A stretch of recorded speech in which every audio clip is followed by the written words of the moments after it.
வரஹ்மத்துல்லாஹி வபரகாத்துஹு.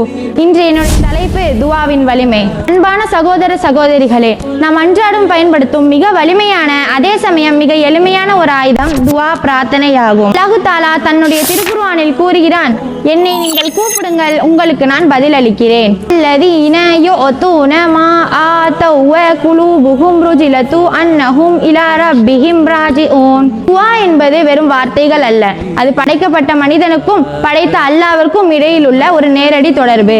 நபிகள் நாயகம் ஸல்லல்லாஹு அலைஹி வஸல்லம் அவர்கள் கூறினார்கள், துஆவே வணக்கத்தின் சாரமாகும். வாழ்வில் எந்த ஒரு கஷ்டமான நேரத்திலும் மனிதர்களிடம் கையேந்துவதை விட சிறந்தது. அல்லாஹ் நாம் கேட்கும் துஆவிற்கு 3 வழிகளில் பதில் அளிக்கிறான்.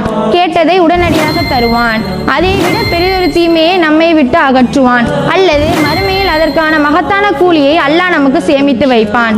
எனவே எந்த ஒரு சூழ்நிலையிலும் துஆ செய்வதை கைவிடாதீர்கள். விதியை மாற்றும் ஆற்றல் துஆவிற்கு மட்டுமே உண்டு.